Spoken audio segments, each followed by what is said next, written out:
School District Board of Education on Monday, July 27th. Will the treasurer please call the roll? Mrs. Bissinger. Here. Mr. Fruman. Here. Dr. Heiss. Mr. Hemmelgarn. Mr. Smith. Here. I will say that both Dr. Heiss and Mr. Hemmelgarn are on vacation, and that was planned. Would everybody please rise for the Pledge of Allegiance? I pledge allegiance to the flag of the United States of America and to the republic for which it stands, one nation, under God, indivisible, with liberty and justice for all. Safety briefing, emergency exits for the audience. They're to your left and right and forward. Do we have a motion to approve the agenda? So moved. Second. Just point out there is an executive session that's been inserted under board discussion.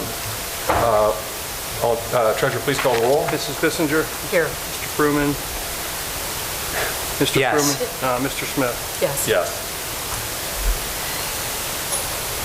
See, procedure for public commentary. This is a meeting of the Board of Education in public for the purpose of conducting the school district's business. It is not to be considered a public community meeting. Public commentary is next on our agenda. Individuals who'd like to share their opinions or comments concerning a topic on the board's agenda should list the item or topic on a note card available from the secretary at the entrance to the room. Sign it, including your name and address and telephone number. You'll be recognized during public commentary, which is next. Remarks should be addressed to the board as a group and be within 5 minutes time limit. If several people wish to speak on the same topic, the time limit may be adjusted to 3 minutes. Randy? Yes. Approval of the minutes. Oh, yeah, thank you. We can take all three of these together, Mr. Smith. Okay. Is there a motion to approve all three sets of minutes? I move that we approve the minutes from the special meeting of June 2nd, 2015, the Business Advisory Committee minutes from June 17th, 2015, and the minutes of the regular meeting on June 22nd, 2015. Second. Treasurer, please call the roll. Mr. Fruman. Yes. Mrs. Bissinger. Yes. Mr. Smith. Yes. Now, moving on to section 5.1, public comments. I have no green cards at this time, so we will move on. Item number 6, district updates from the superintendent. Yes. Before we get into the facility update, just a couple quick things for the board. First of all, next week, Forest Hills will be hosting the High Ames Conference at Nagle Middle School. Saw an email today, there's like 430 people registered to attend that. We have our new administrator orientation this coming Wednesday. We have an administrative retreat on Wednesday of next week, the 5th. New teacher orientation coming up on August the 6th and August the 7th. And I think that the thing that hit me this evening when I was putting some notes together is that before our next regularly scheduled board meeting, we'll be in school. It's hard to believe that the summer has gone that quickly. But I will tell you that the principals, the staff, and the central office are all busy preparing. As you are aware, we have several new administrators. We have some this evening with us, and there will be a meet the new administrators. I believe it's on August the 12th. That'll be at Nagle Middle School from 5 to 7. I hope the public can come out and meet our new principals and assistant principals that evening. And with that, Mr. Johnson, for your facilities update. While you're walking up, I also wanted to mention the Anderson Days. I wanted to thank all those people that worked on putting the booth together for the Forest Hills School District. Ray, I know you put a lot of time in on that. Who all else? Well, I mean, we've had Bob Vanderwood, as he does every year, help put it together. Susan's invaluable. Susan and Lance were really responsible for helping get these poster boards together. I think they were all generally pretty well received over the weekend. Over Friday, Saturday, and Sunday, I'm sure we talked to hundreds of people. Yeah. And it was gratifying to see how excited people were over what you guys had to share with them. Right, I think so. What I wanted to try and do is to kind of go through everything that's been going on this summer. Yes, summer's coming to an end and we're rushing towards the deadlines on a lot of things. So I thought what I would do is kind of go through all the projects, some that are bond-related, some that are non-bond-related. We've got the resurfacing the tennis courts at Anderson High School. We're doing the same thing at Turpin. Neither set of tennis courts survived the winter last year. So we got the Anderson courts were completed last Friday. We're going to start on the Turpin tennis courts. As soon as the company who's doing the courts up at the ATP is finished up there, they will come down and start in August. Work with the athletic director as far as making accommodations for their fall season and so forth. But they're both in great need of repair. The next thing is, it doesn't show very well, but we're replacing the stadium lights. So these are the lights, the new lights at Anderson High School. On the bleacher side, we've gone from 3 poles to 2. We removed the electrical line that runs over the stands, removed the pole that stands in front of the stands, and with a little bit of luck, we'll be testing these Thursday evening at 10 o'clock. So that'll be the first time we have those on Turpin. One of the things, and I didn't think anybody would get real excited about seeing a picture of a grease trap, but we replaced that, and it is no longer now down near the art room. It's conveniently located off the rear loading dock area. But that should make a huge difference. At Turpin, we've also got the lights. So we replaced all the wood light poles up there with 4 lights, which you can't see right now, but they will be shining brightly with a little bit of luck Wednesday evening at 10 o'clock. We will have those on. At Nagel, this is the new boiler that was delivered last week that's been installed, and it will be fired up for the first time next week, prior to the end of next week. So it's replacing some original equipment over there. This was funded by the bond project. Next thing is, here's the new chiller, which was replacing original equipment. Both these pieces of equipment are going to run about 20-25% more efficient than the current ones, and I think Mike's going to get into a little bit more detail, so I don't want to steal all his thunder here. But that thing will get fired up for the first time this week.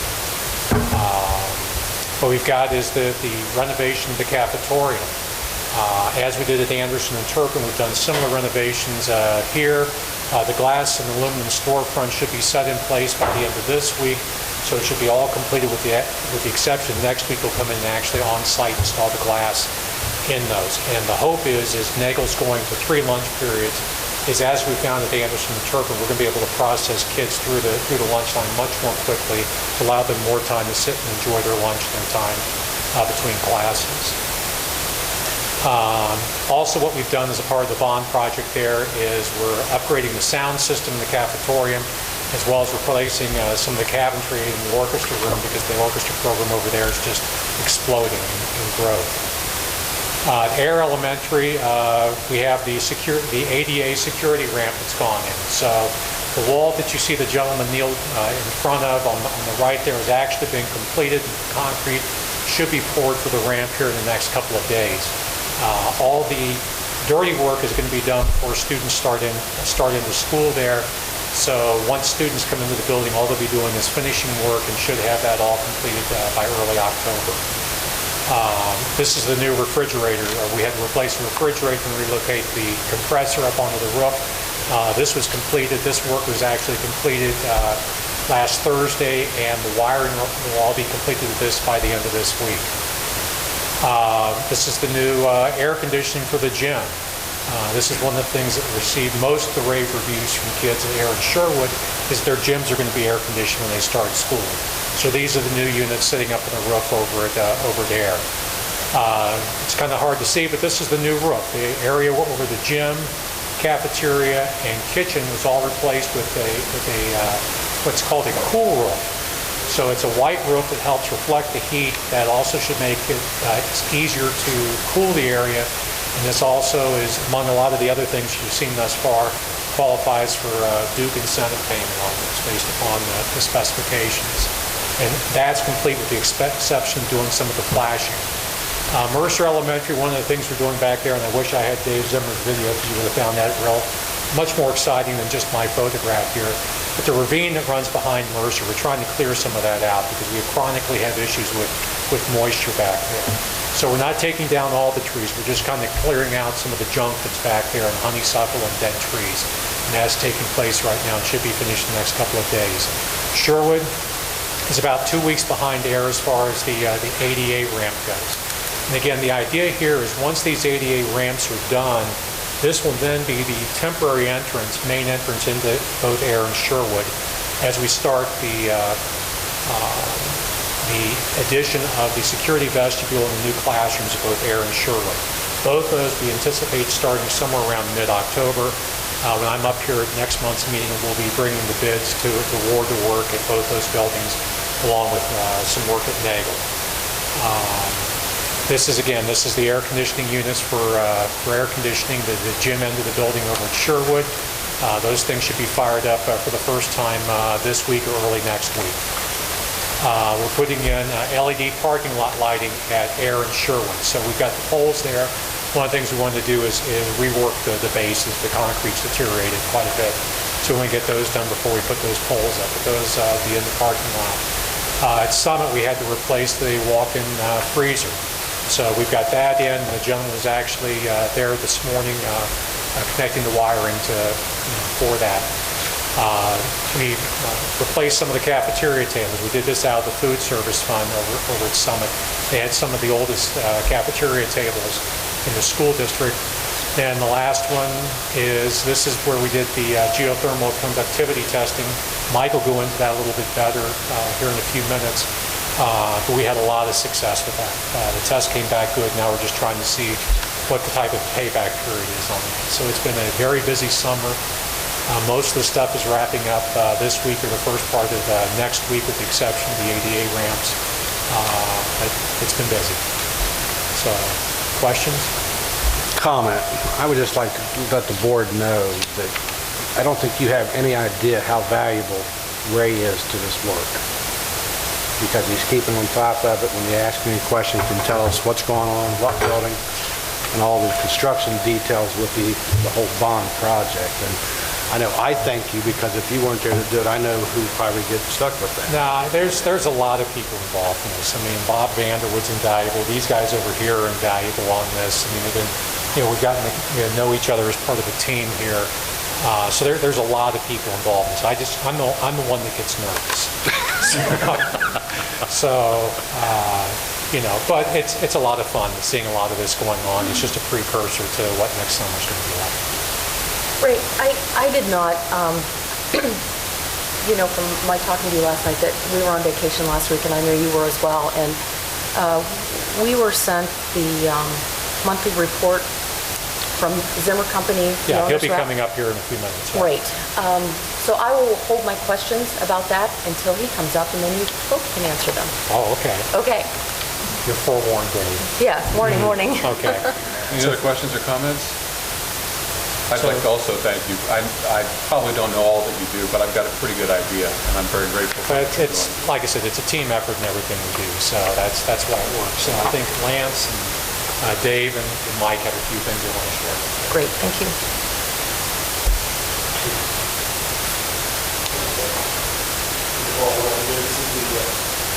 The board report, we're pleased again to present to the board and administration on a focus basically on the update. We'll try to keep this kind of short and brief.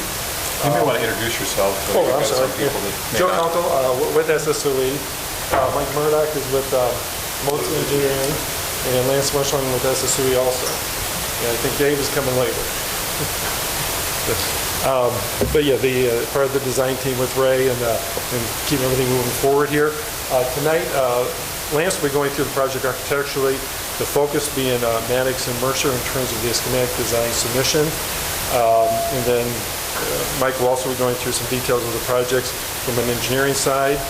Right now, we have Air and Sherwood out for bids, and went out on the 22nd.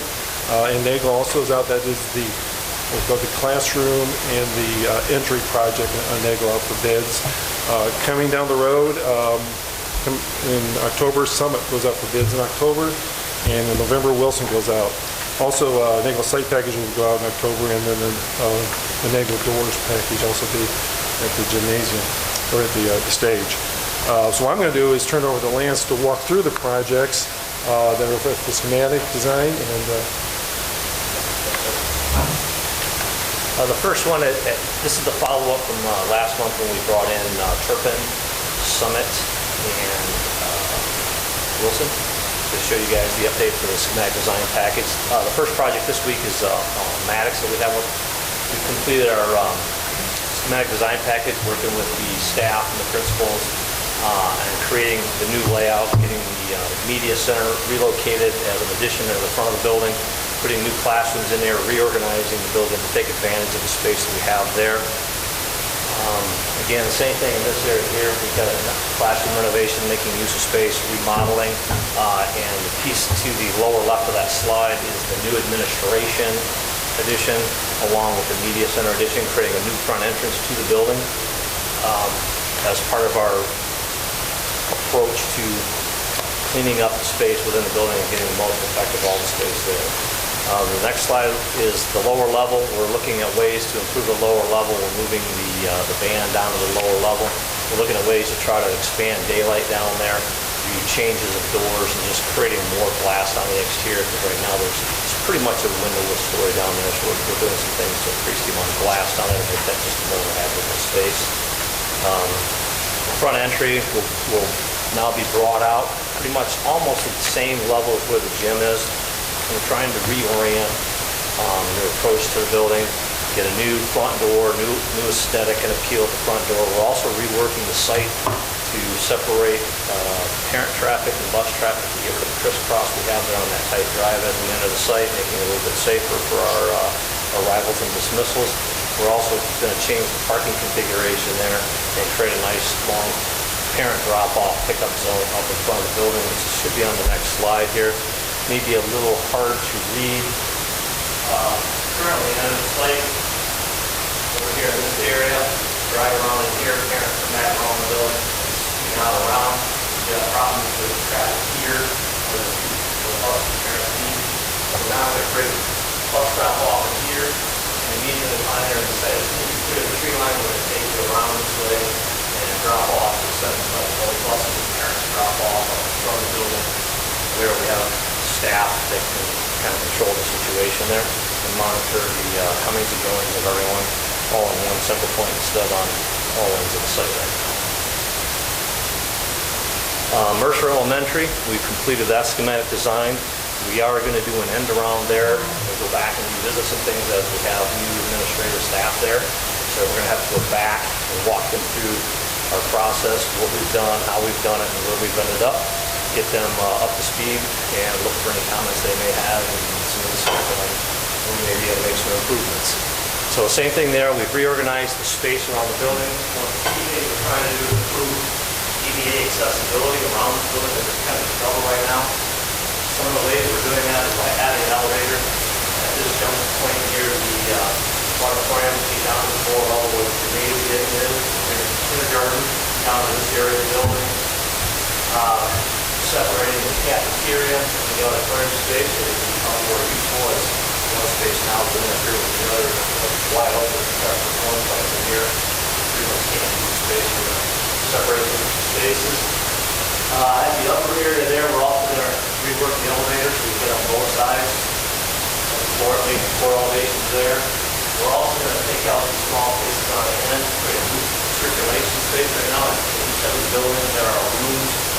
Make it so that you go here, you got to kind of go all the way back around to get to there. So take those out, use bigger space, so you can get a loop corridor circulation system there. Again, so that once you come up off the elevator, you can get all into that building. We're also going to have that open in the building now to let a little bit more daylight in that's currently there. So we're going to pretty much have daylight in every classroom now, except for maybe one classroom. So we're looking to improve things there. It's the same thing in the upper level then. For the lower level there, doing a loop corridor system all the way around, bringing in natural daylight and reconfiguring classroom spaces. We're going to get rid of all of the operable partitions, putting in solid walls, create better spot separations and better classroom environments. This is a concept image of what the front of the building will look like. We're doing a small addition to create a security vestibule, getting rid of the stair that allows access immediately upstairs. So you have to actually enter the building now to have a chance to get upstairs. This is sort of the new front, trying to blend some of the architectural elements that are there now, creating a little canopy up front and creating that new entrance look here. Nagle Middle School, the schematic design here is the schematic design that is currently out for bid. This is one of the projects that we just recently put on the street last week for contractor pricing.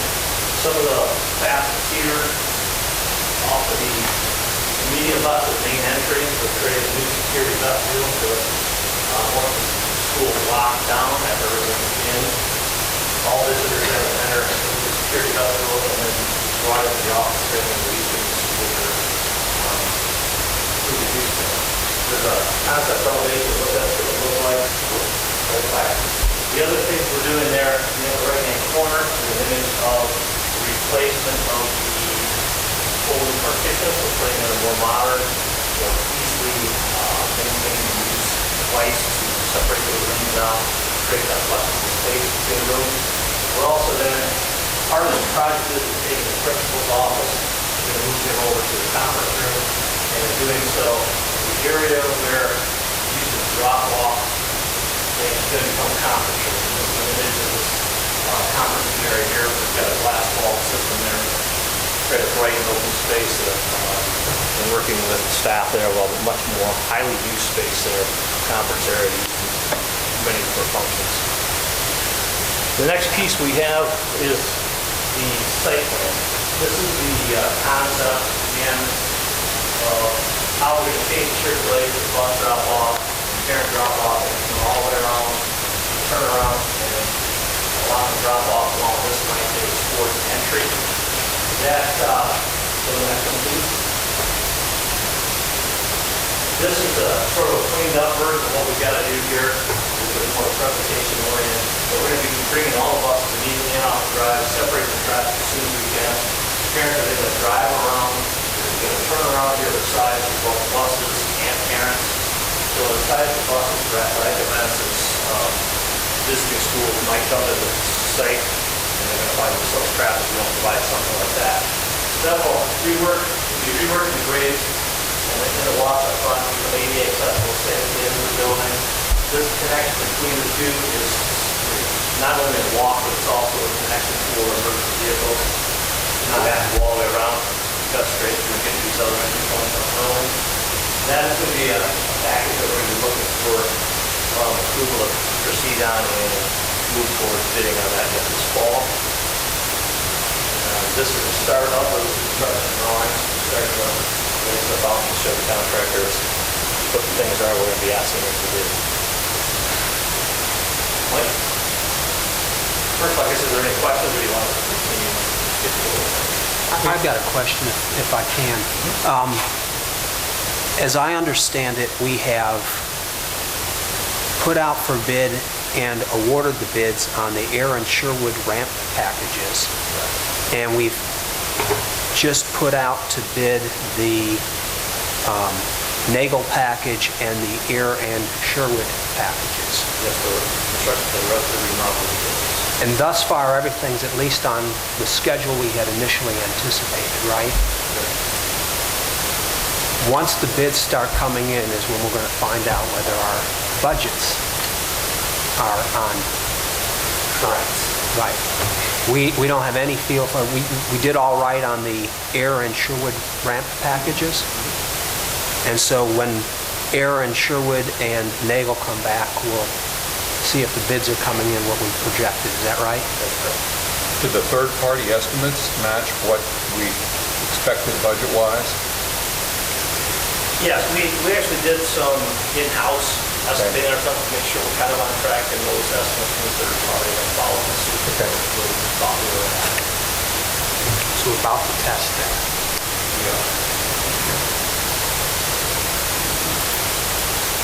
Go ahead. Thank you.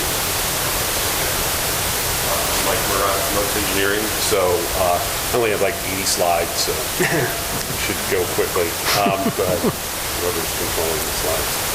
So pre-purchase the light fixtures. I saw on the agenda there's another place for this. I don't know if you want to get into this now or if that's, go ahead. So, okay, so we put out a package for the majority of the light fixtures for all of the whole program, all 9 buildings. And they're 100% LED package. It's about a 40% energy savings over a fluorescent. could be more with the control system that we'll talk about in a little bit. Bids were received July the 14th. Gray Bar was the low bidder at $896,000, which was about $300,000 less than our budget. We thought it was going to come in at about 1.2. They were $300,000 less. We had 6 bidders. We had quite a bit of interest. We had 6 bidders actually submit. In addition, a local manufacturer, LSI, makes a fixture, very high-quality fixture. They've been submitted as a substitute, which would give the school district another $33,000 in savings if that's the direction you choose to go. There's a Duke incentive package that we're working on that will go out in a couple of weeks, and it's going to potentially yield up to $250,000 in additional savings. So because of the LED fixture. So, next slide. This is a really bad graphic of the bid tab, and if anybody wants a copy of this, I'm happy to give it to you. But the dark gray is the Gray Bar bid, and then, like I said, we were very fortunate. We had 4 bidders within 4% of each other, so we really felt like we had a good package, and it was a very competitive market. So it's, I think, a good time to be buying light fixtures. Next slide.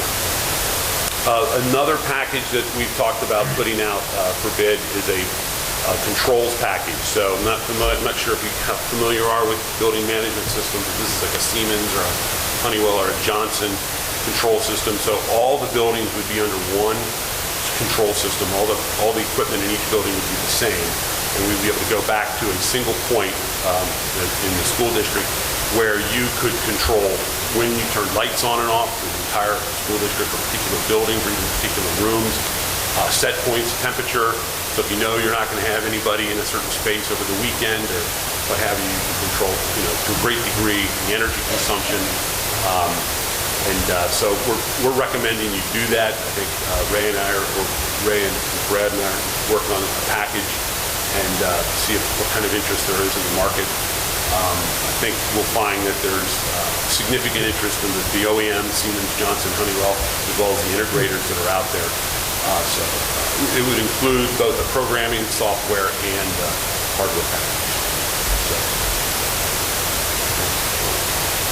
Just and this is following Ray's much better presentation of these items. The mechanical systems in Aaron Sherwood, we replaced the obsolete equipment.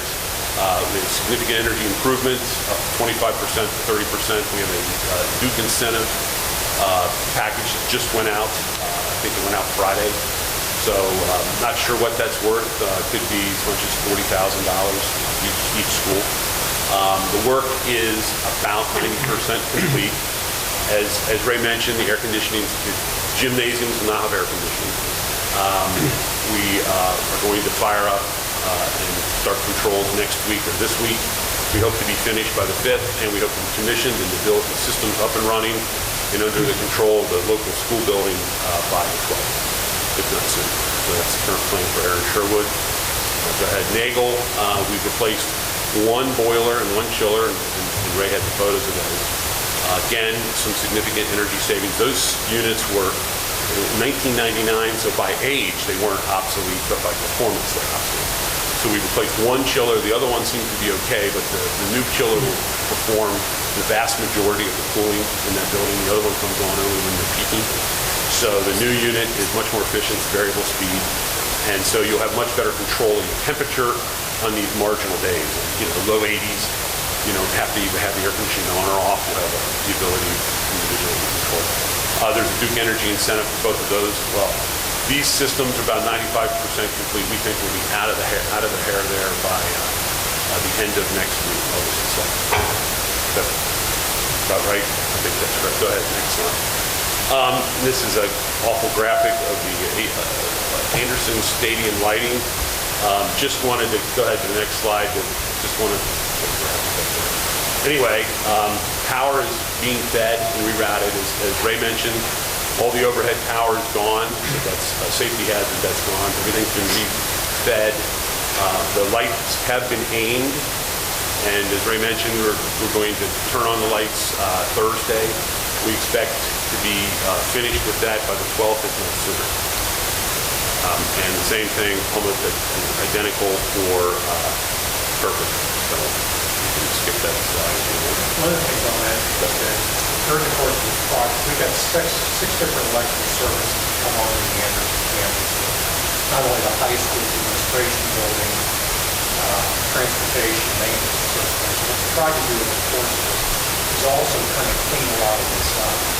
And Josh Davidson from Duke is invaluable, Wisconsin, and his team from Seco is invaluable. John Moreland and Dave Wayhoff along the line of Iraq. Trying to do this as a precursor to the bigger project at the Anderson where we need to have that consolidated service. We're trying to air condition 250,000 square feet. So the much needed energy reroute. Go ahead. Wilson Geothermal. So as Ray mentioned, there was a shot of a bunch of dirt laying next to a snow fence. So we are exploring the feasibility of a geothermal system on Wilson. And we've done a few of these recently, quite a few. And it is an outstanding energy-saving method. If it's financially feasible, and I'll leave that up to the board to make that decision. We're going to present a study. If it's financially feasible, I think it's a great future, 30-year system that will, provide heating and cooling in that space at 20% the cost you're paying now. Right, one of the problems with the study is you guys are buying energy so cheap. We're not going to be able to demonstrate as much savings as if you were buying energy poorly, but you're buying energy very cheaply. So it is what it is. You get to look at it and make a decision. The geothermal system coupled with a variable refrigerant flow or with chilled beams is kind of the current best-in-class technology that's out there for heating and cooling. There's another high school project going on right now that's using chilled beams, and we're kind of watching closely. We know some of the engineers there, so we're hoping to watch and learn what they're doing. There's some new product out there. It's very popular in Europe, and it's a great system. There are some drawbacks, but I think, again, if we can pull it off, we can save a significant amount of energy on that building for the next 30 or so years. But it has to make financial sense, so that's the first step. So I think that's it. Questions? So what are we doing with all of the lights that, for those of you who didn't follow, what Ray Johnson and Motes Engineering and SSOE did is rather than buy the lights for each building at a time, they went out and bought for all 9 buildings at the same time, and that's part of the reason the economies of scale, we got such great pricing on the lighting. So what do you do with all the lights while we're they're going to deliver them as needed? Yes. So the RFP, the requirements of the contract will be, the purchase order will be that they will furnish on demand as we need. So we just fixed our prices now. And we fixed our prices as well. So we have a add and deduct price. So if we had to have to add fixtures, we also are protected against some future technology. So let's say in a year from now, somebody invents a new light fixture with an LED, which is more efficient and less costly. We have the option of tossing out the order and receiving, a portion of the order. So, which I think is unlikely, but the way it's planned out is as each electrician requires light fixtures, they'll be delivered to the job site or to a warehouse of his choosing. So if he wants it at his warehouse, the supplier will deliver it at his warehouse. If he wants it at the school, they'll deliver it at the school. So, and the Gray Bar is a local, well-established supplier, and they know all the electricians that I'm sure will be doing the region. We expect the first one to be installed in the plastic classroom space in Hayward. We're going to self-install those, and those classes will be the first ones to be all that workarounds, everything else is completed. That'll be the final piece of the self-install. Single $10 in contract fees as well. One thing Mike had mentioned is that we're not putting a contract with Marshall. They have a contract. Right. There's a lot of money that And the electrical contractors in this market are kind of used to that, so I think there's going to be no issue with them receiving the fixtures. I think it's a smart move, and I think the controls will also be smart. Questions? Any other questions? Thank you.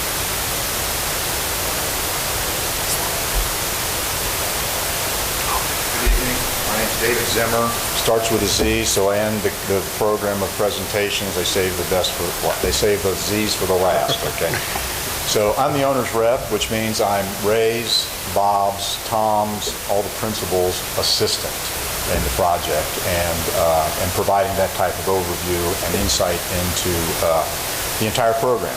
So these guys did a great job of presentation from Ray on down. They've covered a lot of the details, so I'm going to be kind of macro, 30,000-foot view of the program. Right now, all of the projects individually have passed SD. You've heard them say schematic design. So I'm going to give you a little brief explanation. Every program, every project, if it's remodeling your kitchen to building a new house, goes through a lot of different steps. The first one is to establish a budget. The bond issue program established the budget for the program. The second thing is to go into each individual building, talk to each individual user of the building, and determine the programming needs of that facility, and get all the needs that were addressed during the bond issue addressed. Sometimes you even sneak into some of the wants. That's called schematic design, or SD. After that, that's called program. After that is schematic design, which these guys have been showing you some actual blueprints, some floor layouts. That's what schematic design is. It takes those ideas, turns it into actual walls, bricks and mortars, with not a lot of detail. The detail comes in the next stage, which is called design development, DD. And you may hear that if you come to more of these board meetings. The final effort is construction drawings, or CDs. And in the case of Ayer and Sherwood and Nagel, the construction documents are done and they're on the street for bid right now. So that's the final step from bond, from an idea, from a budget, to finally having a contractor on board. In the case of the ramps, we have contractors working. So it's a long process that the team goes through, including each of your building staffs, teachers. We met with pretty much every user in every building to go through a program. Right now, we're through SD. SD is the first step at which you prove, did my budget for the bond work? And there's a bit of a variance because estimating is estimating, and the only real number is when you go and have a contractor tell you that's what I'll do it for. And we've done that with the ramps and some of these other projects. So during estimating, you can be plus or minus, and the variances sometimes can be scaringly large. Right now, we are comfortably on target. That's not to say we're at zero. That's not to say we're plus 10 or minus 10. We're comfortably in a manageable position at schematic design for the entire program. Anderson was the last one to go through schematic design and get those estimates, but all of those buildings have been gone through that process, and we are an acceptable variance, and we have a basic design for every building, and some are more robust in their details. Anderson is kind of the last one that we're working through. It's got what we think we'll do inside the building. It's got a little bit more proving out, and then it'll go through schematic design, design development, and finally construction documents. The other thing that's important that we've done as a team since the onset of this is establish a schedule. And the schedule's been up and down and back and forth and had some modifications. And I will say, we're on schedule. The delivery commitment that the board had signed up for, we're on schedule for that in various degrees in various buildings. One of the things that I am very sensitive to as your owner's rep is the safety of the children and the lack of disruptions to the process of education. So as we start to get to the final stages of what the design will be, what the construction will be, it's a long process of what exactly are we going to do in that building and when are we going to do it, so as to minimize the impact and capitalize on the contractor's ability to be successful and make money. If he's making money, then that's good for us. I know that sounds weird, but if he's not making money, he'll find a way to make money. So staging and phasing for each project goes through a real good acid test. We've done it with Ayer and Sherwood. We're about to embark on the other ones. I'll get a little bit into schedule here in a minute. So in the instance of Ayer and Sherwood, right now, if you went over there, you'd say there's no way school's going to start in 4 weeks. 4 weeks? Am I right? 3 weeks. somebody here should know what's going on. Because it looks disruptive, it looks dirty, it's like there's no way. But indeed, school will start, the area that the contractor is in will shrink, and you'll have a safe entry into the building. The kids will not see construction going on. Anything that happens beyond when school starts will happen in a second shift, so it'll be after the kids are out of the building. All of the buildings, with the exception of the high schools, will be done like that. So there'll be very little disruption to what's going on in each building. The high schools, unfortunately, it's a lot of work, so we'll have to devise ways to keep the populations separated. So Ray did a great job of going through each building. He kind of stole my thunder. I spent hours preparing a building by building. No, I didn't.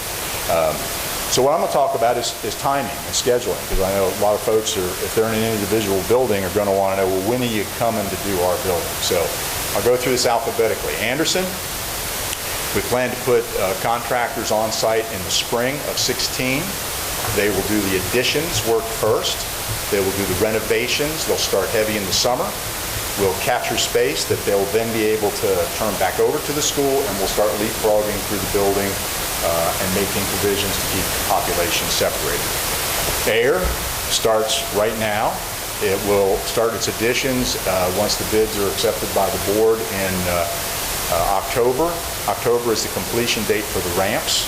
We expect that they'll be complete before then. Certainly will look a lot better than they do today. If you've been there, we've captured a lot of space in there with plastic walls. They start now.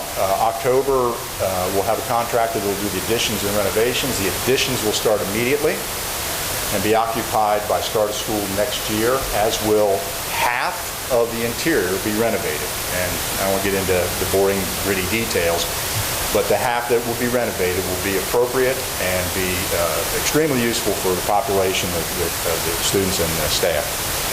The balance of that project, what won't get done, will happen the following summer. So we'll vacate the building and come back the following summer and finish. And that will be true of Sherwood as well. It will also be true of Maddox and Mercer and Summit. Maddox, Mercer, Summit will start in the spring of 16. Heavy construction through that first summer with another summer to follow. So by the start of school 2017, we're finished in the elementaries. Nagel's project will start fall of this year, and that will be, as Mr. Johnson had described, not a lot of impact there, and will be complete by first quarter of next year, with the exception of the asphalt work that'll change how we get in and out of the building, and that will occur in the summer. And finally, Turpin. Turpin's an interesting challenge because there's not a lot of space there, if anybody knows, been around Turpin.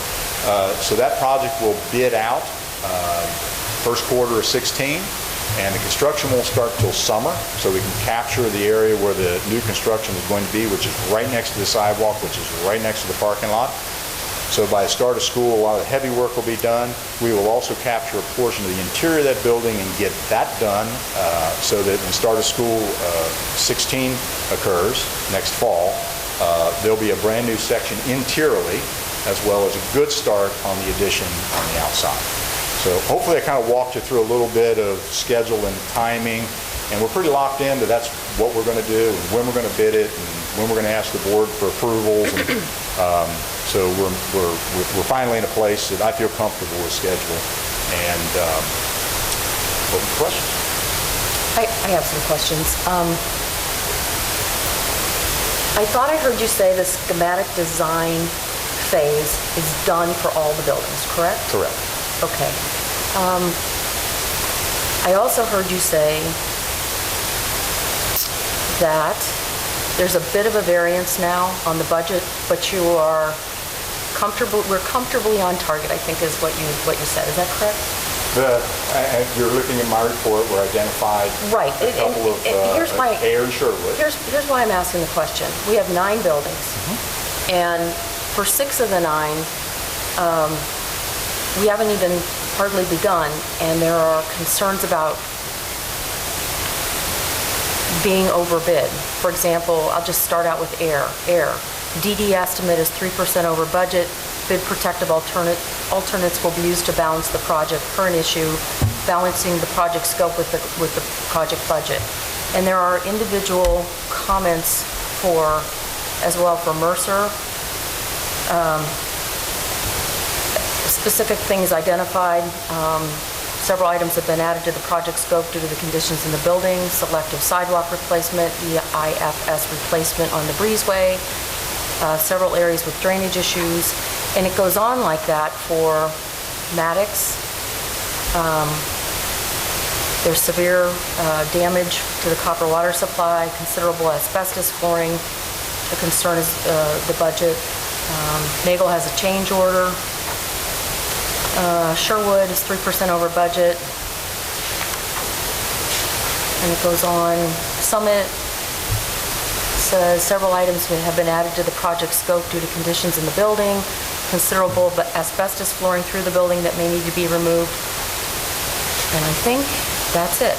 So Turpin and Anderson are the last two buildings to be done, and the intended occupancy for those is July 20th, 2018. I have to say that this is your first report, and I followed it pretty well, but it causes me concern that we're just beginning and we have those concerns. So I'm wondering how you can say we're comfortably on target with the issues in this report. Well, first of all, again, DD, and up to when we have a bid, it's an estimate. So there's always going to be a plus and minus, give and take.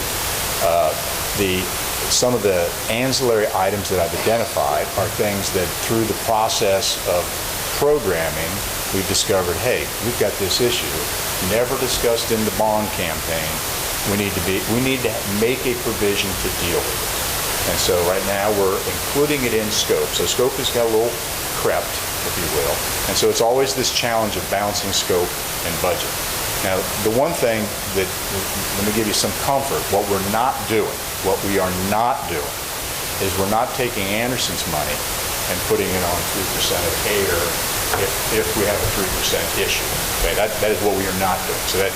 So the people who are last to bat are still going to have a full. And that's the only reason I brought up Anderson and Turpin's completion is because there has been some concern expressed, and I think everyone needs to hear that from you. And so, we're tracking every by location, by the scopes and budgets that are all out. We're keeping track of all that. And the budget that they currently doesn't include any of the money that's set aside for the business. Doesn't include any of the money that's save the soft cost. They were put together weeks before we did running the lighting. So there's several $100,000 there that was saved just in that process. And that goes into the contingency pot. What is the contingency pot? I don't even know what it is. 3 to 4%. Okay. For every building. For every building. The budget. So he's making that reference. It's not including that money. There's probably $500,000 with incentives that's not counted in back into the pot. That's going to be counted in for this as well. Yeah, I thought the contingency for the remodels was even greater than the contingency for the new build, for like Wilson, correct? Well, it's, like I said, I think that Joe or Lance can speak to this, I think it's 3 to 5%, depending upon the model, across the board. Yes, Joe, you're shaking your head, yes? We put the same across the board. Okay. So, the new school adjustment, Okay. I just don't want somebody besides me to see this and freak out. I mean, I didn't freak out. I knew there was going to be a good answer, but I needed to hear it. But to Julie's point,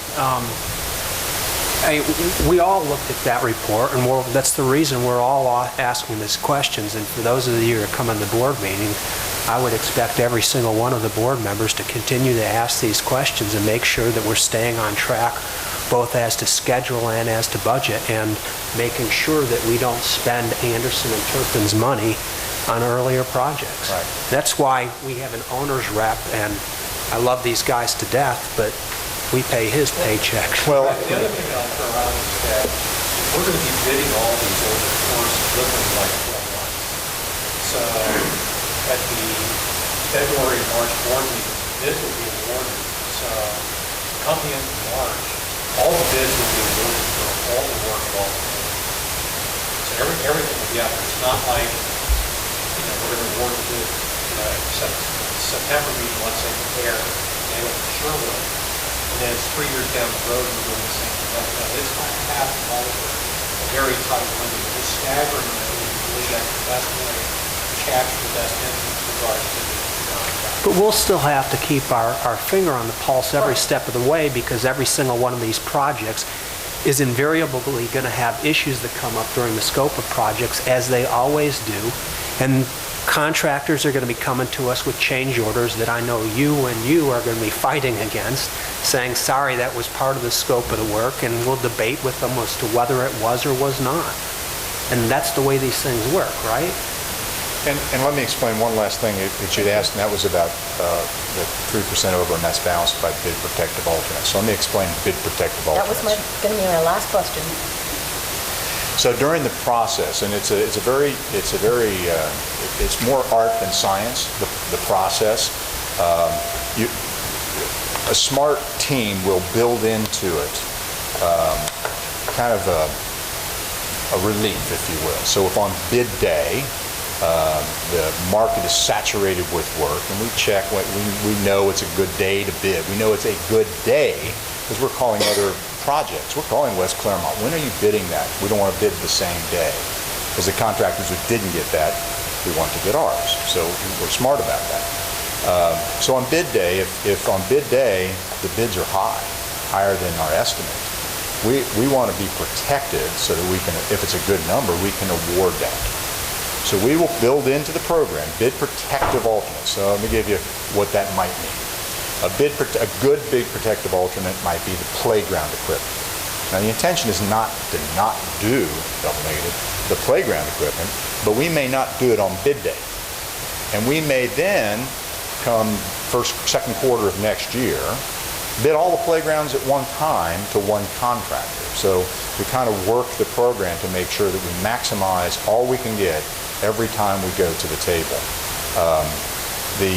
And Ray touched on something I think is very important. By first quarter of 16, we're finished bidding work for the most part. So we'll know where we are with Anderson, with Turpin, and all the projects that have preceded that. So if there's adjustments that have to be made in the budget, we may not take some bid protective alternates. We may let those get deferred into,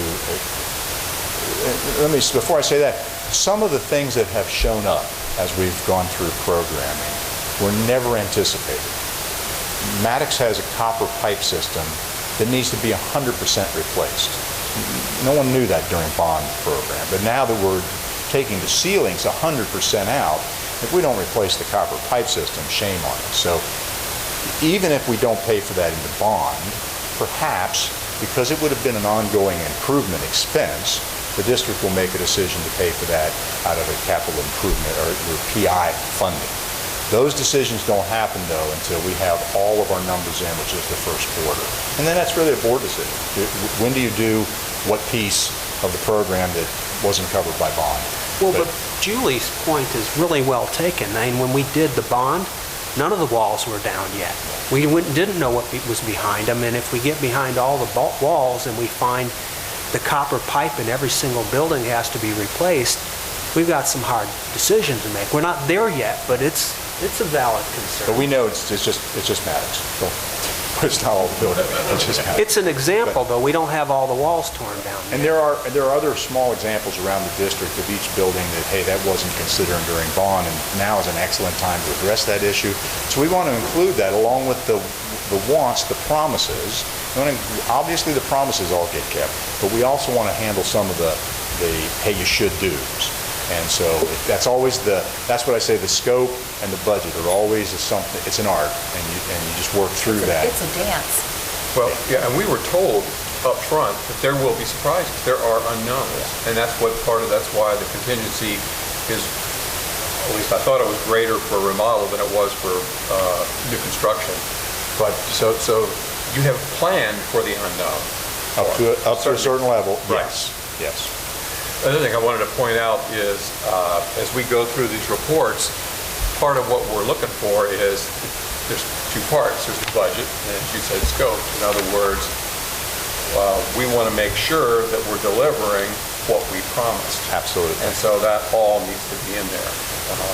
Randy, one thing to just bring up, I think the key is that in the remodel, to Randy's point, is that the construction document should be close to our bond budget because those contingency dollars are really for construction. So the 3% needs to get closer to our bond budget, because in a remodel project, we know there's going to be things that come up.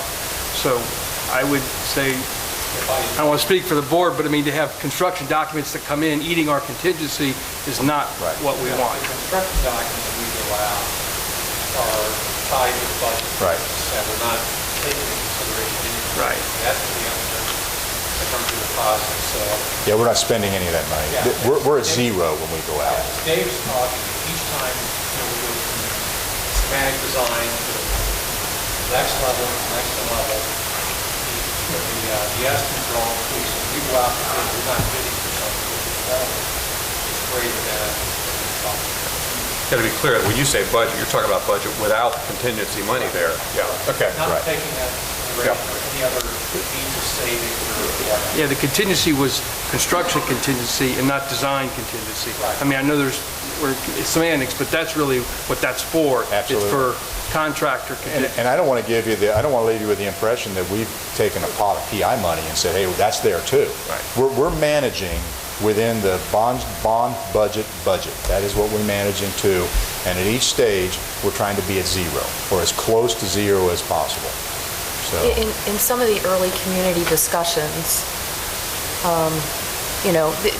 there was talk about the contingency and needs versus wants, and some of the wants were expressed, and a common answer that I heard was, well, let's see how it goes. There might be money for that in the contingency fund. So, I mean, there's still a hope that there will be some money left over for other things, and who knows if that'll happen in construction projects. I think that's probably rare, but we'll keep our fingers crossed on that. and I'm very judicious about the spending of contingency dollars. I will tell you, the last 3 projects were all way under budget, and I had to fight with the OSFCC, the state, to get that money back. And so it wasn't until very late in the project that we were able to start spending contingency money. And I expect we'll do the same thing here. We'll be very judicious about when that money gets spent so that we're protecting it for the whole program, not just a particular building. Any other questions? Building, anything else? Great, thanks. Tepper? Thank you. Helpful, very helpful. We'll look forward to your report every meeting. Moving on in the agenda to item number 7, board discussion. First topic we'll take under board discussion is the superintendent search. At our last meeting, we had some discussion about that, and at that time, we were going to entertain the possibility of using OSBA as our agent for our superintendent search. I believe everybody has received material on that, and unless anybody has any additional questions, comments, or concerns, we do have an agreement that we can move forward with this evening. I move that we approve the OSBA services agreement. Second. Any other comments or discussion? Mr. Tepper, please call the roll. Mrs. Bissinger? Yes. Mr. Fruman? Yes. Mr. Smith? Yes. I did hear from Cheryl Ryan, who is with OSBA, and she is very interested in getting a date on our calendar to begin the process. And I will have Susan gather potential dates from board members to begin work on that. Moving forward in board discussion. Next topic we are going to tackle is the Beach Acres project. And at this point, Mr. Truman, do you have a motion? Yeah, in order to get the motion made. Pursuant to Ohio Revised Code, Section 121.22G2, I hereby move that the board adjourn to executive session for the purpose of considering the purchase of property for public purpose, since disclosure at this time would give an unfair competitive or bargaining advantage to persons whose personal private interest is adverse to the general public interest. Second. Before I call the roll, just for the audience understanding, we are going to go into executive session. The expectation is that this will go no more than 10 minutes. We will continue the meeting when we come back out of executive session. So you'll have to excuse us for hopefully 5 to 10 minutes.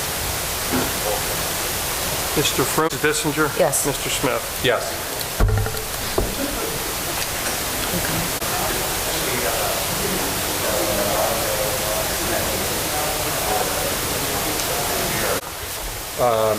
The board had received some additional information just before the beginning of our meeting, and we felt it was important to take just a couple minutes, and we did keep it to 10 minutes, to review some of that information.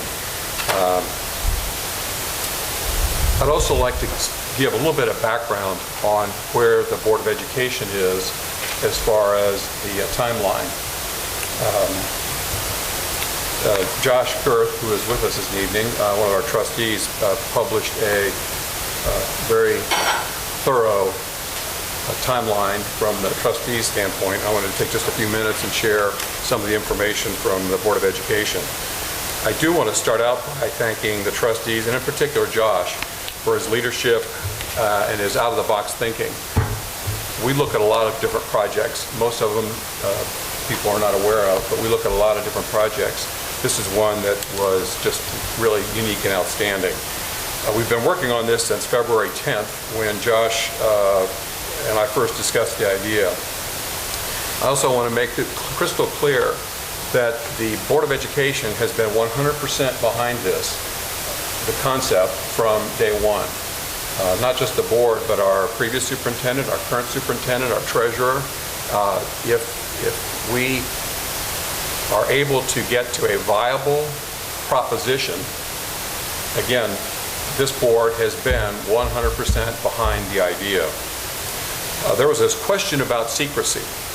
Ohio law allows for discussion of property for public purpose to be limited to executive session. The purpose of this law is to keep a person whose private interest is adverse to the general public interest, which you heard in the language we used going into executive session, in other words, a speculator, to keep them from having an unfair competitive or bargaining advantage. All decisions to take action are done in public. Going back, Friday, May 1st, the Board of Education trustees and Park Board met in executive session to discuss the opportunity.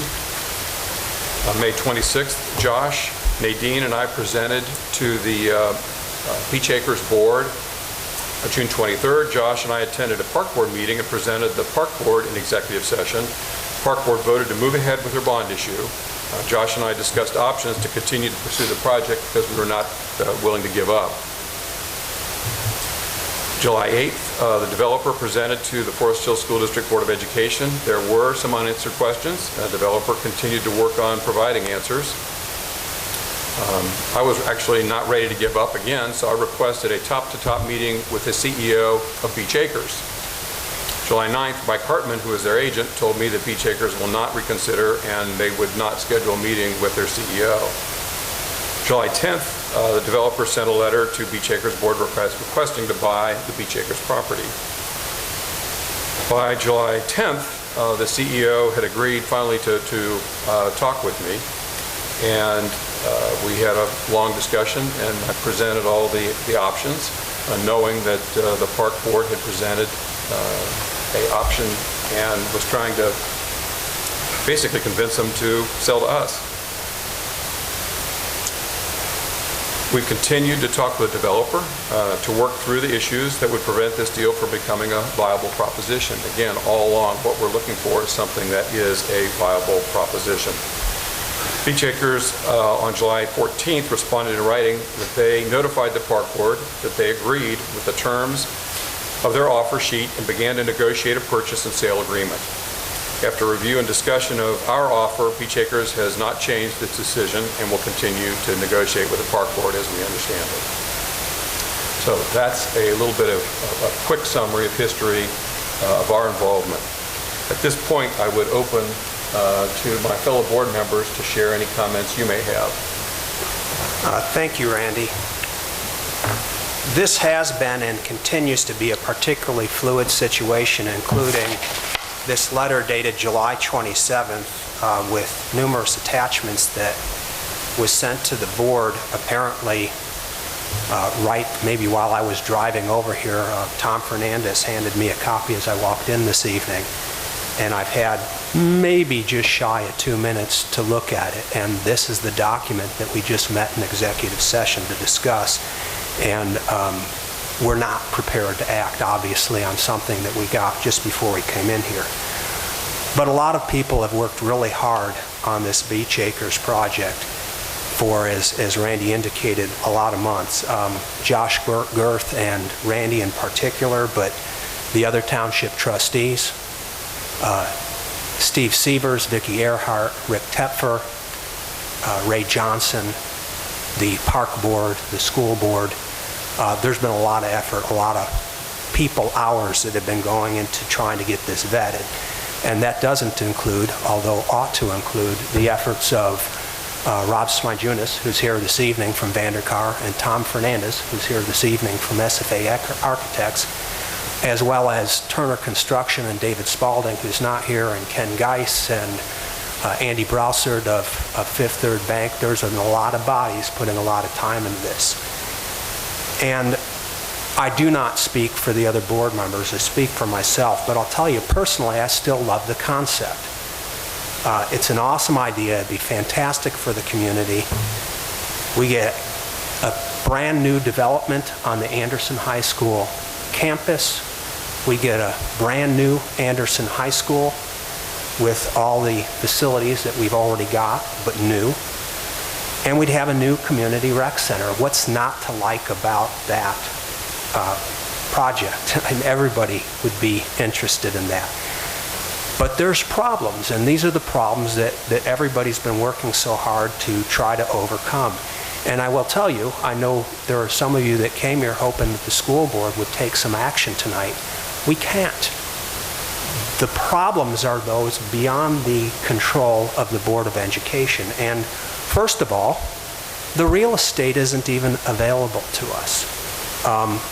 Randy went through how Josh Girth approached Beach Acres and Randy approached Beach Acres, and I understand Mr. Smijunas approached Beach Acres, all attempting to buy the real estate. And the only party Beach Acres is willing to deal with is our park board, the park district.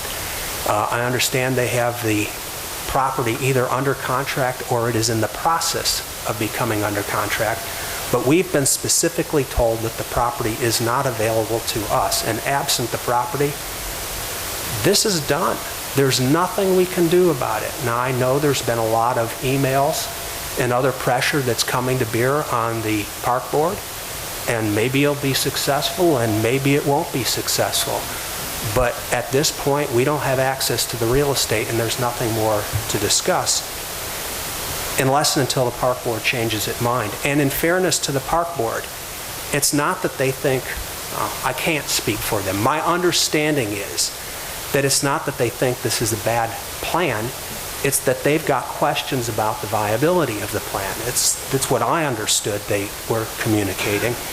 And one of the reasons, in fact, the second hurdle that we have to overcome is this tax increment financing. The mechanism that's supposed to fund this project is complicated. It's difficult. I think a lot of you know I'm an attorney. I don't practice in this area. I don't understand tax increment financing.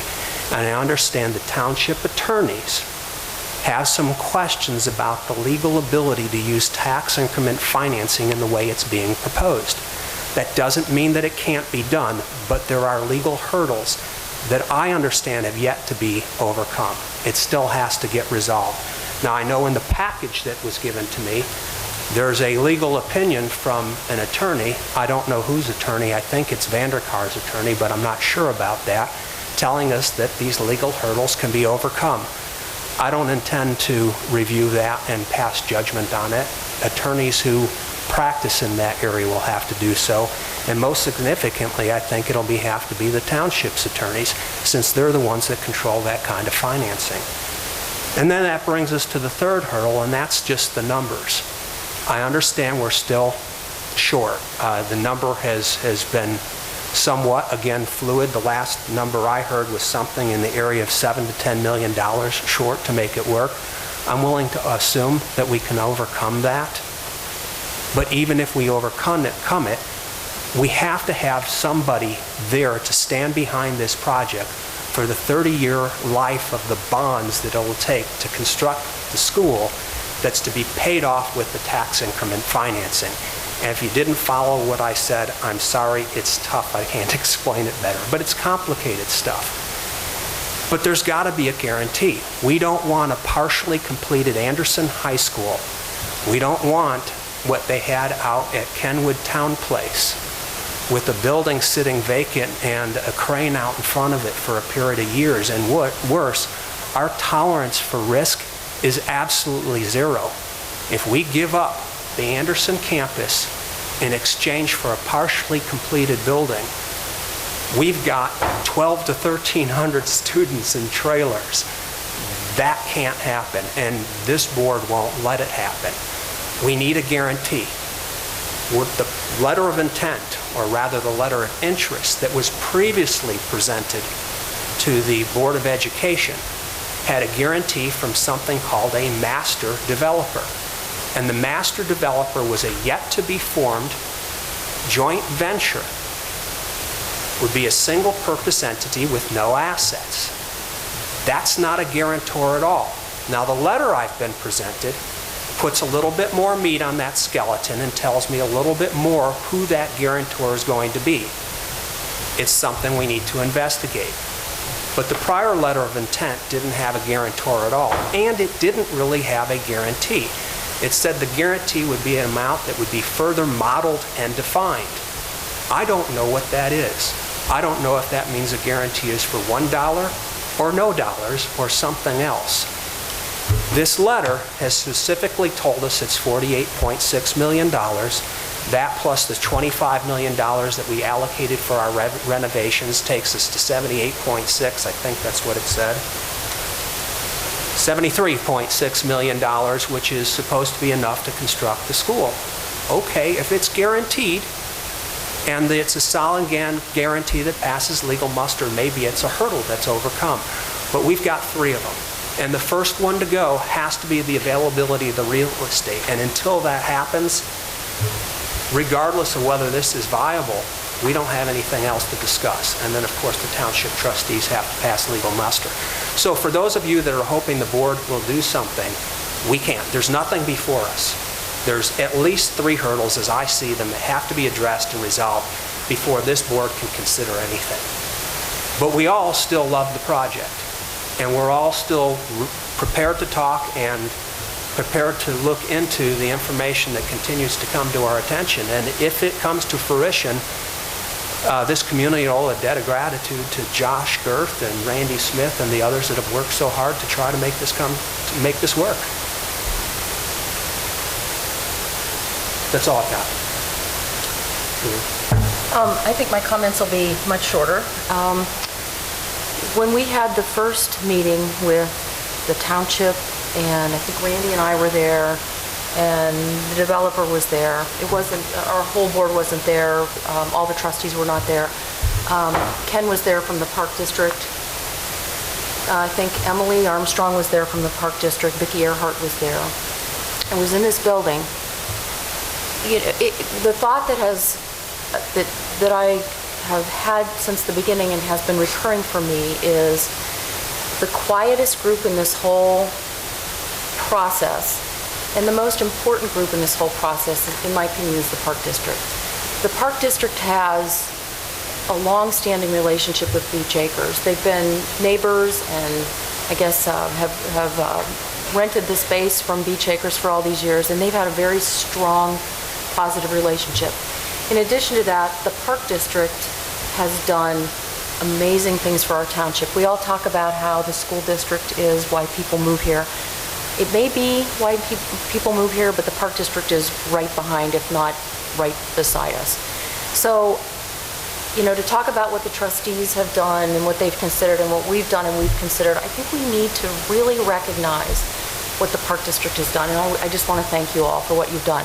I also have the added benefit of having a husband who was on the Park District, like Josh was, for years. So not only do we as a family consider the Park District board and the people that run the Park District colleagues, we consider them friends. So I just want to recognize the Park District for everything they've done. The issues that Randy and Jim have talked about, I think we are getting at a more of a comfort level as time goes on. My husband, in addition to being a former Park District board member, is also a lawyer who practices in commercial law, and we've had frequent discussions about how deals work.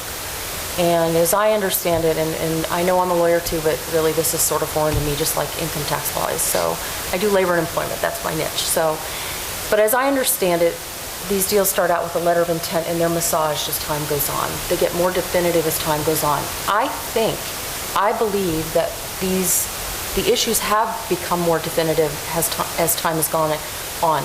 As recently as tonight before we walked in, and we have a new letter. The guarantee is closer. We have an identified guarantor who has guaranteed other projects.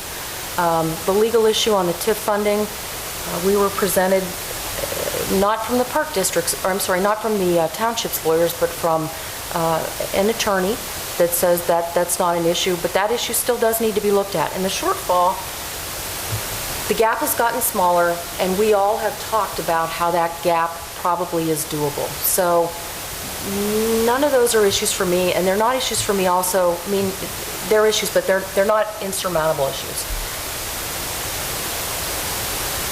I have to also say that from past successes of the developer, the proposed developer, and past relationships, especially with Tom Fernandez, I have a lot of confidence in these people and what they're telling us. The only way, what it comes down to for me is the only way this can work. The only way this can work is if the three entities of the township, school district, and the park district join hands and say, we want to do this together. That hasn't happened. So for me, if that can't happen, none of this can happen, and all the rest of it's just noise.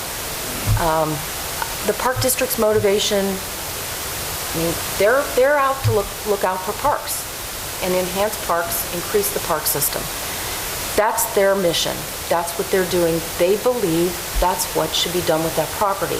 And I know Nadine wrote an article when I was out of town, I just read it today, that there are other issues, and she's brought up the other issues that Randy and Jim have talked about tonight.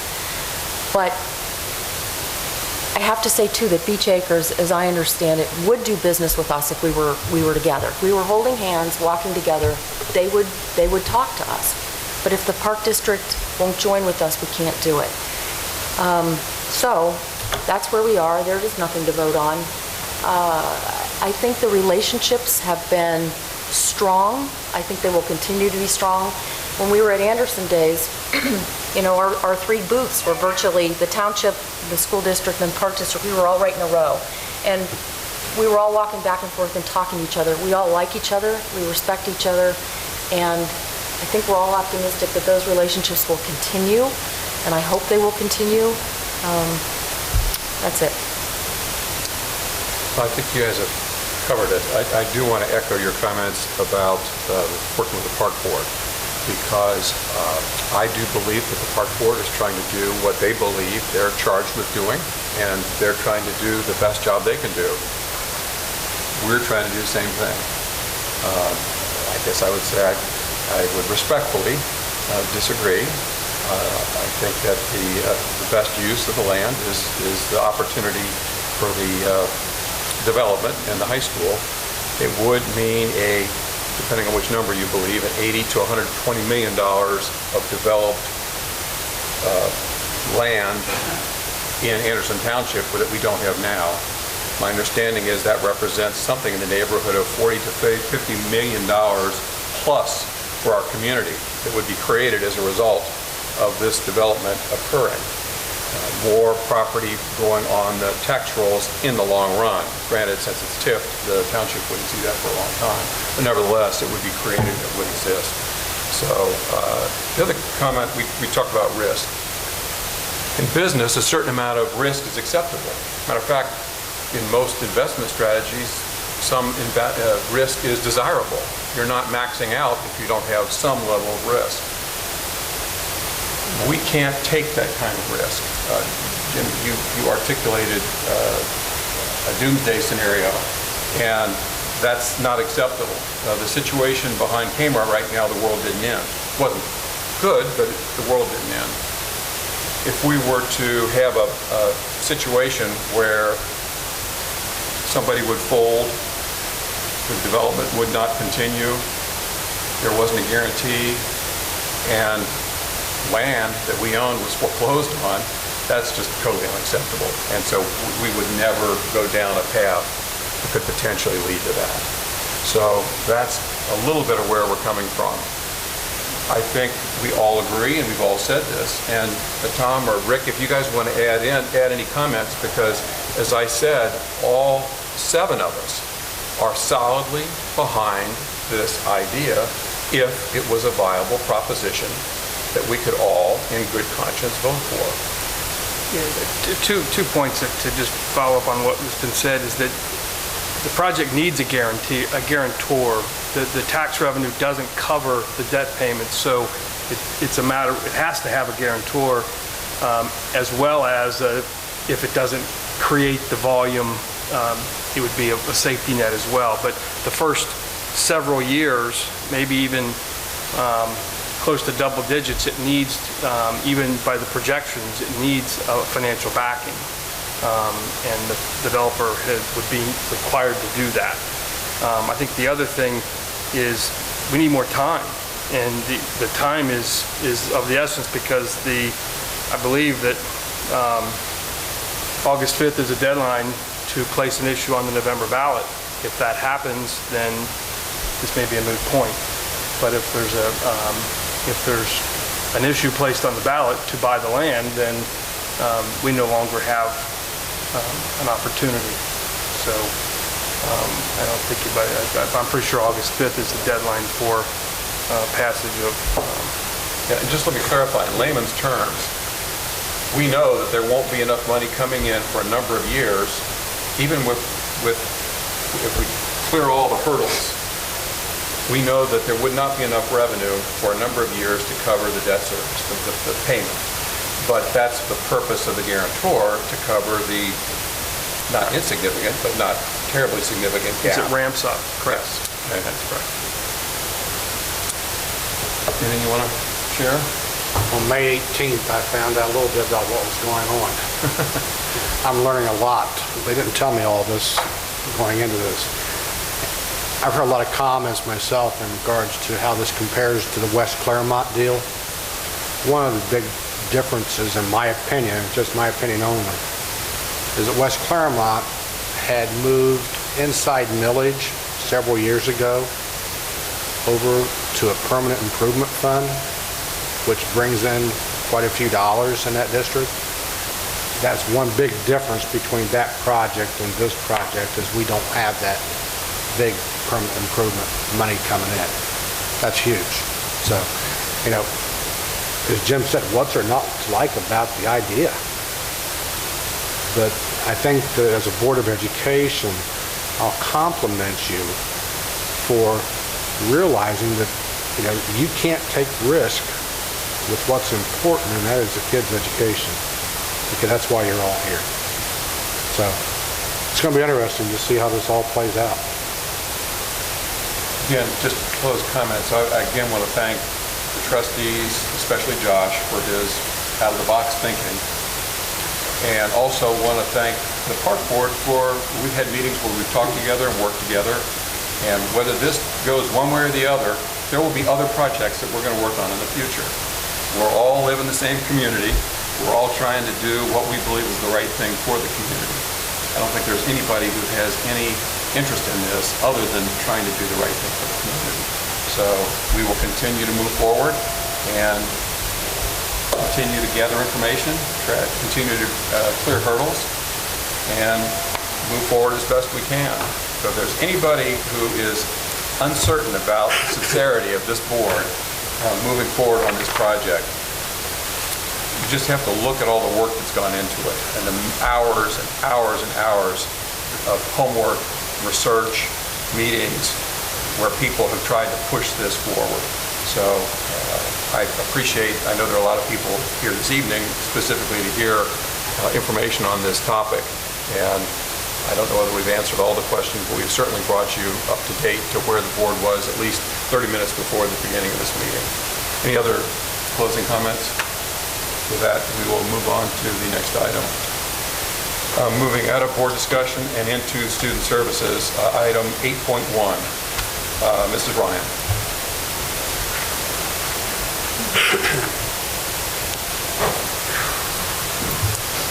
And I'm assuming this is the beginning of our consent. I didn't have consent. Do we have consent agenda for? 8 through 12. 8 through 12, okay, yes. Okay, Student Services has 3 items to present for your approval this evening. 8.1 is our St. Joseph Orphanage CSU, or Crisis Stabilization Program Educational Services Agreement, and this is to allow Forest Hills to provide educational services for students that are placed in their Crisis Stabilization Program for the 15-16 school year. Item 8.2 is our Child Focus Services Agreement.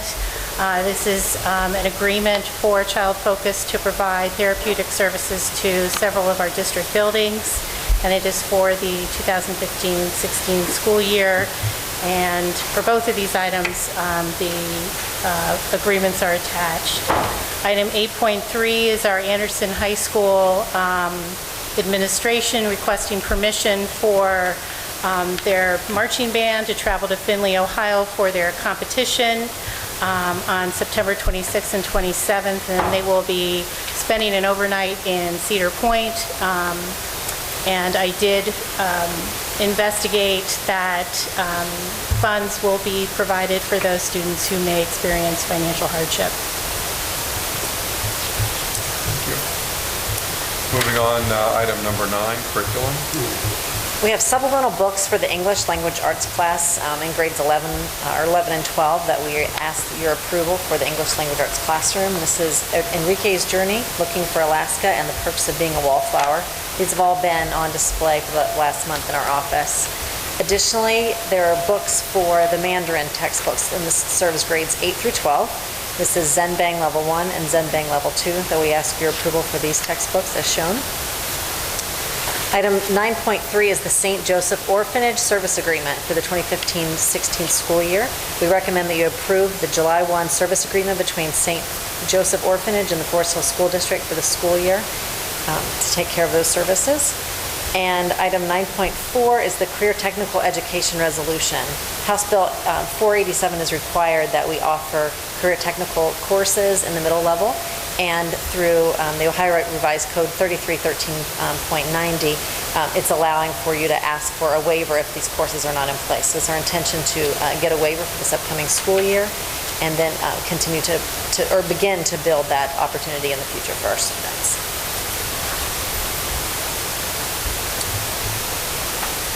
Any questions? Moving on,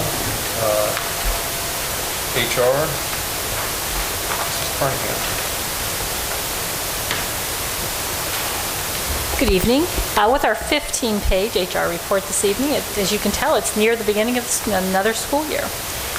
Item 10.1A, retirement, Deb McDaniel, 39 years of service with Forest Hills. Item B, the retirement of Bert Phillips, 12 years as a maintenance driver. Both of those are effective at the end of this month. Item C, we have some resignations. Item D, change of assignment. Item E, we have annual salaries for our strength, wellness, and conditioning coaches. Item G, appointments. And with that, we do have 2 of our administrators here this evening, and I would like to take just a moment of time to introduce them. First, we have Melissa Buckaloo, and Melissa is coming to us from Marymount Schools. She's been a teacher there for a number of years, and she's going to be joining us at Summit Elementary as an assistant principal. Welcome, Melissa. Welcome. Also, we have Stephanie Mybers. Stephanie is joining us most recently from Northwest Local, where she has been an instructional coach. Prior to that, she was at Oak Hills as a teacher for a number of years, and we're just very, very happy to have Stephanie joining us at Turpin, as an assistant principal. And board, I might remind you that this is the additional assistant principal position that you approved at the special meeting on July the 8th. So Stephanie, welcome. Also, we have a number of certified staff. If you'll look there on page 2 and page 3. Classified staff, that goes on to page 4. And with these hires, we are very close to being fully staffed. We have one, a student services coordinator that we still need to hire. It was a very late resignation. And then we're also continue to look for a German teacher. And we have a couple of paraprofessional positions. But other than that, we're very, very close to being staffed. So we're very, very pleased with that. Continuing on, we have athletic workers, bus monitors. Item H, these are some special services appointments. And I would just like to point out at the top of page 6, item I, for the 15-16 year, the Read Well language training. This is as a result of extended standards curriculum. These teachers are coming in and having some additional training. And this is something that is mandated. The extended standards are mandated to us. Work performed in addition to contract. Item J would be substitute personnel for the coming year. Item K is just something that is a finish up from last year or from the last school year, 14-15. And then item L, and you will notice item L, if you don't think we have a very robust extracurricular activities and co-curricular activities for our students, just take a look at pages 8, 9, 10, keep going, 11, 12, 13, I think 14, and it finishes up on 15. These are coaches, advisors, and so forth. Many of these folks are our teachers, and some are not, some are outside folks, but so many people that are so dedicated to the success of our kids. Item M is a job description for the position of department chair, and item N is an additional position. And earlier, Mrs. Ryan brought up the crisis stabilization program, and this additional position will be a 0.5, so a half FTE intervention specialist position, and the associated costs will be paid for by the school districts from where the students who are being educated are their resident districts. Since the regular board meeting in June, our staffing has not changed. It's 780.35 FTE.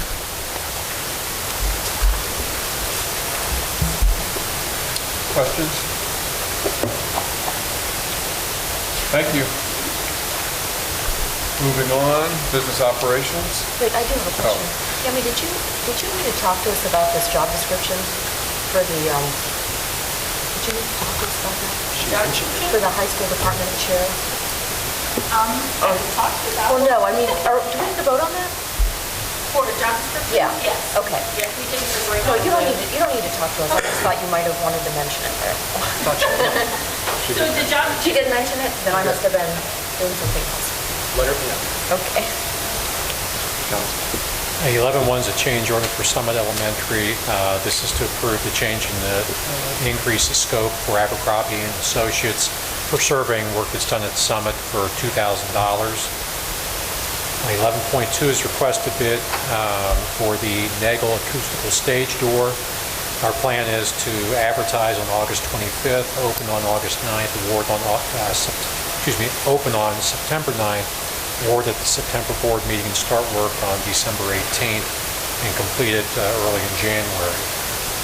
11.3 is our transportation agreement with the Mariemont City School District. I think this is the third year that we've done this with them, where we're sharing and they're helping out and transporting Forest Hill students to Scarlet Oaks.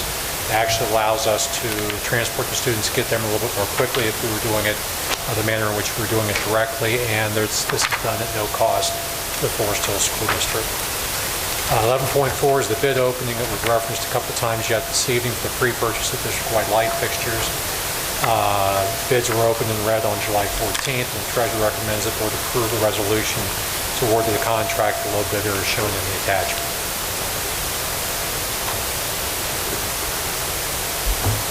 Any questions? The LSI lighting, you mentioned something about the ability to do some kind of a substitute.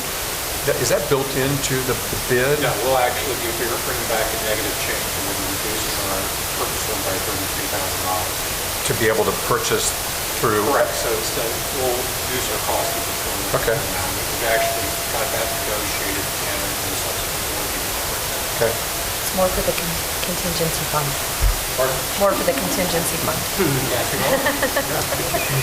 Any other questions under business operations? Moving on to treasurer's report. Yeah, item 12, A is our donations for the month of June. B, statement of board accounts, no issues there at year end. And item C, we show up our revenue, and really I'll touch on C, D, and E as we close the fiscal year. Both variables were positive. We actually had a 2.3% increase in revenue and 3.1% reduced in our budget expenses. So the 5-year forecast in September will show those both positive numbers from a cash flow standpoint. I presented in the fiscal report some of the reasons for those variances. Item F, we have the monthly bank reconciliation. G, our purchase of investments, kind of add to the discussions. In this case, it's the general fund interest earnings for the year is actually greater than the last 3 years combined, so it has been a good year. If you remember, we did switch the way our plan was working, both for the general fund as well as the building fund. So the interest earnings for the fiscal year were over $68,000. Item F is the amendments to the temporary appropriations. We have an increase as some of the federal funding program levels were communicated, as well as fundraising plans for a couple of our other funds. I shows our statement of outstanding purchase orders at year end. And in J, that's the statement of interest earnings for all funds. So another contingency opportunity there would be just in the 4 months. We actually settled on the bonds in February. We did collect over $115,000 in interest earnings. Obviously, that will continue to be a growing number, and that will go back into the building fund as needed. So those are additional dollars that were not part of the original plan, but our plan they were part of. And in item K, transfer funds, we're asking the board to approve a annual transfer to the athletic fund for transportation reimbursement as well as reconditioning of equipment. Item L is the new student activity at Turpin High School, class of 2019. And we're asking the board to approve the establishment of a new student activity fund at Anderson. And an N is our request to again approve Horan Associates as the agent of record for the district's employee benefits for a period of August 1st, 2015 through July 31st, 2016. And finally, in item O, we're asking the board to approve the board service fund for 2015-16, a max of $14,000, and those are for Board of Education, travel, and professional development for this fiscal year. It is recommended the board approved this report as well as items 8.1 through 12.1 as presented. I move that we approve items 8.1 through 12.1. Second. Is there any questions on any of the items, including the treasurer's report? Hearing none, treasurer, please call the roll. Mrs. Bissinger? Yes. Mr. Fruman? Yes. Mr. Smith? Yes. Moving on. Reports to the Board of Education, Business Advisory Committee. They did not meet? Did not meet in July. We'll plan something in August, so no report this month. Okay. 13.2, Forest Hills Foundation report. And the foundation didn't meet in July either, but I do have one report. Our Assistant Superintendent, Mike Broadwater, has agreed to act as the ex officio member to the foundation and will be attending the foundation meetings going forward. Thank you. Terrific. Moving on, next item is Legislative Liaison Report. My comments tonight have to do with House Bill 64, which is the budget bill. The net effect of the whole budget is basically for Forest Hills, and next year it will have almost no impact on us. The following year, because the governor vetoed the tangible personal property relief, we will lose somewhere in the neighborhood of $300,000 out of our budget for next fiscal year. Overall, essentially all the elements stayed the same after all that controversy and discussion. It adds about $500 million into K through 12 funding overall. However, much of that gets distributed. It's not just conventional public schools, it also goes to charter schools and other entities. 110 districts lose dollars to the governor's veto of the TPP. Special education amounts do see a slight increase. The budget, this was the somewhat controversial part of it, the budget cut funding for park assessments and specifically prohibited future funding on these tests. Funding was partially restored and the ODE was directed to adopt a new test. Park will be replaced with AIR, and I'm assuming you guys are all already completely aware of all this, for math and English for 2015-16. Nothing like changing, constant change. There will be only one single testing window, and theoretically, tests will be shorter. But I think that remains to be seen also. Is this all a good thing? It's better. Okay. It's better. All right. We had a really good experience with the AR test. The scientific studies is much more seamless.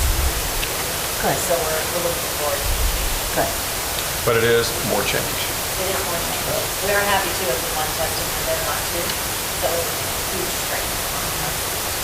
Well, I think, believe it or not, there was discussion, and they were actually listening in Columbus after what was put in place and what a challenge that was to school districts. The other part of it, I think they heard that to not pull the rug out from underneath us.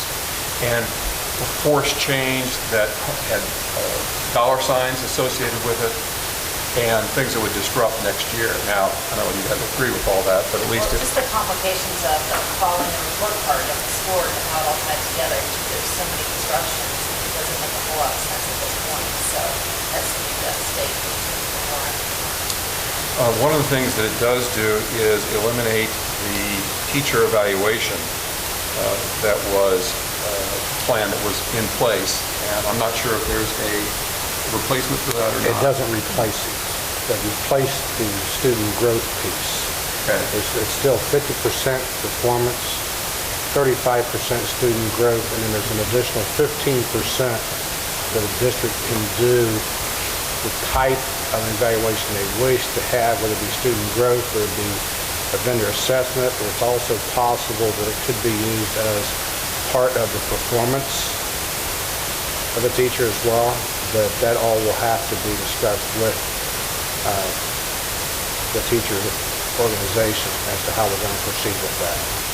Our team hasn't met to go over the details of the legislation yet, so that's something to happen, but in essence, the portion of the evaluation that is heavily weighted for testing is minimized. Right. So that's good. And 50 to 35. One concern is that all the language that would have put all public schools, that means conventional charter schools, on a level playing field was eliminated at the very last minute. I think that all schools receiving, this is my opinion, I'm not speaking for the rest of the board, but I think that all schools receiving public taxpayer support, including the for-profit charter schools, should follow the same accounting and reporting rules.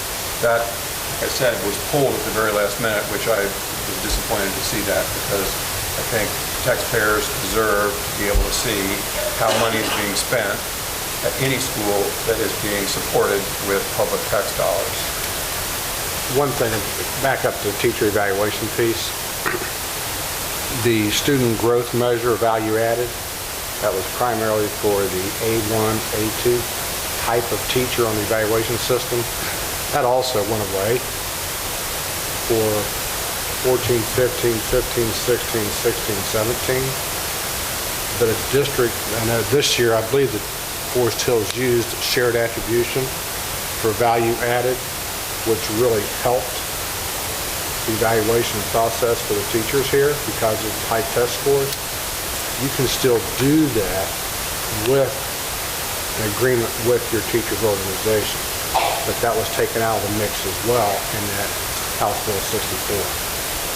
That comes from some of my other work. Yeah, right.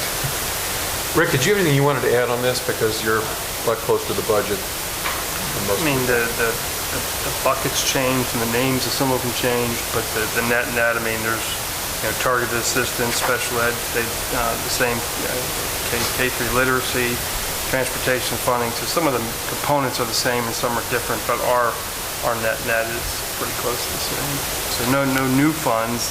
It's still a flat number, which again means more pushes to our local taxpayers, but we didn't get hit as a negative from the state. I sat through about an hour and a half presentation in Columbus, and at the end of it, I realized that the net for us is basically nothing. But that's a good point, because historically, we have received revenue increases on an annual basis from the state. At this point, and for the last few years, we have received 0 increases. So You say historically, and historically is actually getting to be a long time ago. Yeah. Well, for decades, that was the case up until about 5 years ago, 6 years ago, something like that. So any increase, the burden is on the district to be able to fund any type of increase, whether it's academic, compensation, whatever it is, that there's nothing incremental coming from the state, which is a shift from the way things operated for many years in the past. Any other questions? Moving on, Saga report. I don't think they had a meeting. Yeah, I don't think so Yeah, either. what is going on with Saga? Does anybody know? I know their funding's gone. Take one away. And Saga, that's going away. okay. I thought that there was some push to get a meeting of some sort, a final meeting where they were going to talk about some kind of moving forward, not as they are today, but in some fashion. There was a proposal that was developed to continue some activity with something now over the past month. John has worked with Karen Schwanger, Karen liaison, to look at that proposal. And at this point, it would involve us being able to participate in the division services. Oh, that's what, okay. That was an official position, and he did discuss that with me. Even if part-time, unfortunately. Thank you. Moving on, Forest Hills Teachers Association, Mrs. Donna Lauber. Good evening. I'll make it short because we can get to the 9 o'clock time limit here. Just want to remind the board tonight of one of our big missions here is the Forest Hills Teacher Association. As always, our mission has been for several years is to advance the opportunities of teaching and learning here in the district. So that's one of our major goals that we kind of keep looking at. And with that in mind, I want to let you know something that's happening. This coming Thursday morning, there's a team of about 5 of us that will be attending an OEA outreach program that was offered to our school district for the Teachers Association. We were identified as one out of about 47 school districts. We got qualified to reach with a program there that's through OEA with a gentleman by the name of Todd Jackson to help take our school district up a notch here and help the association with its leadership development as well as improve our membership development and opportunities that are for our teachers in the state that are available. So it's a pretty nice opportunity, so we're really looking forward to being there at 8 a.m. in Monroe, but we'll get there and the traffic I'm sure will be great. I also want to just make sure I highlight a couple things I know Mr. Durbin mentioned too, and Mrs. Adams did say, we do have a very good working OTES team who through the years here, I think we're in what, 3rd year, Tammy, 4th year? It seems like Betsy and we started this, but it's changed every single year, and we're always working together to try to figure out the best opportunities for our staff and for our administrators as well to try to make sure this has been a doable, event. Our data came back, and it's outstanding as we expected it would be, so regardless of what they seem to throw at us, we all seem to work through it and make sure it works out for the best of our students and our staff as we work together for the administrators and the teachers and that well-being. Also, this coming week, I know myself and Mrs. Pruse will be working here with Randy. We're going to be meeting all 12 new administrators as a welcome. So for me, that's a big opportunity. We really want to make sure that as our administrators come in, welcome into Forest Hills, is that we start with a positive relationship, understanding that as we work together, it does make for a positive outcome for our staff and for our administrators as we move forward in the upcoming school year as well as in the future. Is there any questions for me or anything I can help you with? Nope. It's good. All right, thank you. Thank you. I just also want to thank you for the work that you do, but also really recognize the teachers that we have in Forest Hills. They're really outstanding people, hardworking, dedicated, and loyal people. That's what makes Forest Hills, that's a key component of what makes Forest Hills what it is. So thank you. Appreciate that. I'm sure they are all pleased with that. Do not believe we have a need for executive session, is that correct? Okay. With that, I will remind everyone that the next regular meeting of the Forest Hills School District Board of Education will be August 24th. Are there any other closing reminders or announcements? That, is there a motion to adjourn? Move to adjourn. Second? Mr. Fruman? Yes. Mrs. Bissinger? Yes. Mr. Smith? Yes. Mr. Zimmer's comment.